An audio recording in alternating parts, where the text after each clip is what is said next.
ನಿಮ್ಮ ಆತ್ಮಗಳನ್ನು ದೇವರ ಮಕ್ಕಳಾಗುವಂತೆ ವಾಕ್ಯದಲ್ಲಿ ಬಲಪಡಿಸುವ ಅನುದಿನದ ಧ್ಯಾನ ಜೂನ್ 5. ಎಲೆನ್ ಜಿ ವೈಟ್ ರವರ sons and daughters of god ಎಂಬ ಪುಸ್ತಕದ 157ನೇ ಪುಟ. ಶೀರ್ಷಿಕೆ: ನಾವು ನಮ್ಮ ಸಹವರ್ತಿಗಳನ್ನು ಎಚ್ಚರಿಕೆಯಿಂದ ಆಯ್ಕೆ ಮಾಡಿಕೊಳ್ಳಬೇಕು.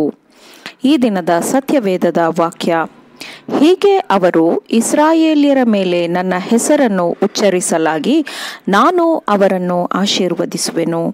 ಅರಣ್ಯಕಾಂಡ 6ನೇ ಅಧ್ಯಾಯ 27ನೇ ವಚನ. ಜೊತೆಗಾರರ ಅಥವಾ ಸಹವರ್ತಿಗಳ ಪ್ರಭಾವಗಳ ಮೇಲೆ ಮತ್ತು ಸ್ತ್ರೀ ಪುರುಷರ ಪ್ರಭಾವಗಳ ಮೇಲೆ ದೇವರ ವಾಕ್ಯವು ಮುಖ್ಯತ್ವವನ್ನು ತೋರುತ್ತದೆ ಅಥವಾ ಅದರ ಬಗ್ಗೆ ಒತ್ತಿ ಹೇಳುತ್ತದೆ. ಬೆಳೆಯುವ ಮಕ್ಕಳ ಮತ್ತು ಯುವಕರ ಮನಸ್ಸು ಗುಣಸ್ವಭಾವಗಳ ಮೇಲೆ ಅದರ ಪ್ರಭಾವವು, ಅಂದರೆ ಸಹವರ್ತಿಗಳ ಪ್ರಭಾವವು ಬಹಳ ದೊಡ್ಡದಾಗಿರುತ್ತದೆ. ಅವರು ಕಾಪಾಡಿಕೊಳ್ಳುವ ಸಹವಾಸವು, ಅವರು ಅನುಸರಿಸುವ ತತ್ವಗಳು, ಅವರು ರೂಪಿಸಿಕೊಳ್ಳುವ ಅಭ್ಯಾಸಗಳು, ಇವುಗಳು ಇಲ್ಲಿ, ಅಂದರೆ ಲೋಕದಲ್ಲಿ, ಅವರ ಉಪಯುಕ್ತತೆ ಮತ್ತು ಶಾಶ್ವತ ನಿತ್ಯದ ಆಸಕ್ತಿಯಾದ ಅವರ ಮುಂದಿನ ಭವಿಷ್ಯವನ್ನು ನಿರ್ಧರಿಸುತ್ತದೆ. ಅಧರ್ಮೀಯರು, ಭೋಗಪ್ರಿಯರು, ಭ್ರಷ್ಟರು ಇವರುಗಳೊಂದಿಗಿನ ಸಹವಾಸದಿಂದ ಅನೇಕ ಯುವಕರು ಕ್ರೈಸ್ತೀಯ ತಂದೆ ತಾಯಂದಿರು ಎಚ್ಚರಿಕೆಯ ಉಪದೇಶದಿಂದಲೂ ಶ್ರದ್ಧೆಯ ಪ್ರಾರ್ಥನೆಯಿಂದಲೂ ತಮ್ಮ ಮಕ್ಕಳಲ್ಲಿ ಕಾಪಾಡಿಕೊಳ್ಳುವ ಅಥವಾ ಪಾಲಿಸಲು ಹೇಳಿಕೊಡುವ ದೇವರ ನಂಬಿಕೆಯನ್ನು, ಸರಳತೆ, ಪರಿಶುದ್ಧತೆ ಮತ್ತು ಸ್ವಾರ್ಥ ತ್ಯಾಗದ ಮನೋಭಾವಗಳನ್ನು ಯುವಕರು ಕಳೆದುಕೊಳ್ಳುತ್ತಾರೆ.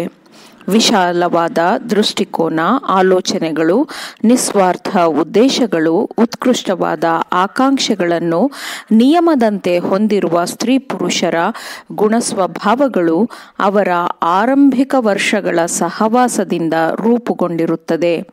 ಇಸ್ರಾಯೇಲ್ಯರೊಂದಿಗಿನ ಎಲ್ಲಾ ವ್ಯವಹಾರಗಳಲ್ಲಿ, ಮಾತುಕತೆಗಳಲ್ಲಿ ಅವರು ಉತ್ತಮವಾದ ಸಹವಾಸವನ್ನು ಕಾಪಾಡಿಕೊಳ್ಳುವ ಪ್ರಾಮುಖ್ಯತೆಯನ್ನು ದೇವರು ಅವರಿಗೆ ಒತ್ತಿ ಹೇಳುತ್ತಲೇ ಇದ್ದನು.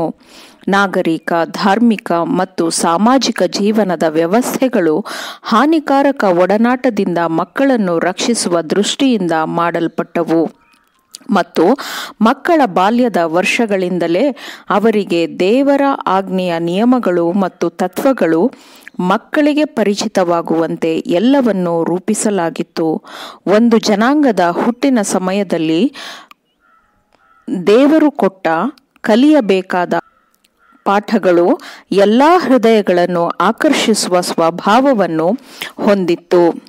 ಐಗುಪ್ತರ ಮೇಲೆ ಭಯಾನಕವಾದ ಕೊನೆಯ ತೀರ್ಪು, ಅಂದರೆ ಚೊಚ್ಚಲ ಮಗುವಿನ ಸಾವಿನ ತೀರ್ಪು ಬರುವುದಕ್ಕಿಂತ ಮುಂಚೆಯೇ ತಮ್ಮ ಮಕ್ಕಳನ್ನು ತಮ್ಮ ಸ್ವಂತ ಮನೆಗಳಲ್ಲಿ ಸೇರಿಸಿಕೊಂಡಿರಬೇಕು ಎಂದು ತನ್ನ ಜನರಿಗೆ ದೇವರು ಆಜ್ಞಾಪಿಸಿದ್ದನು. ಪ್ರತಿ ಮನೆಯ ಬಾಗಿಲಿನ ನಿಲುವು ಕಂಬಗಳನ್ನು ರಕ್ತದಿಂದ ಗುರುತಿಸಲಾಗಿತ್ತು. ಈ ಭರವಸೆಯ ವಾಗ್ದಾನದ ರಕ್ಷಣೆಯಲ್ಲಿ ಎಲ್ಲರೂ ಬದ್ಧರಾಗಿರಬೇಕಿತ್ತು. ಆದುದರಿಂದ ಇಂದೂ ಸಹ ದೇವರನ್ನು ಪ್ರೀತಿಸುವ, ದೇವರಿಗೆ ಭಯಪಡುವ ಹೆತ್ತವರು ತಮ್ಮ ಮಕ್ಕಳನ್ನು ಒಡಂಬಡಿಕೆಯ ಕಟ್ಟಿನಿಂದ ಬಂಧಿಸಿ ಇಟ್ಟುಕೊಳ್ಳಬೇಕು.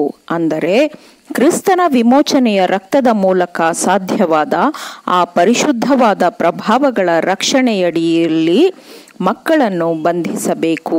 ಆಮೇನ್. ದೇವರ ವಾಕ್ಯಗಳನ್ನು ಶ್ರದ್ಧೆಯಿಂದ ಆಲಿಸುವವರು, ಪಾಲಿಸುವವರು ಆಗಬೇಕೆಂದು ನಿಮ್ಮನ್ನು ಉತ್ತೇಜಿಸುತ್ತೇನೆ. ಪರಿಶುದ್ಧಾತ್ಮನ ಸಹಾಯದಿಂದ ಆಲಿಸಿದ ನಿಮ್ಮೆಲ್ಲರಿಗೂ ಧನ್ಯವಾದಗಳು.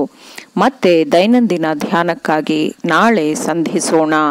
ಆಮೇನ್.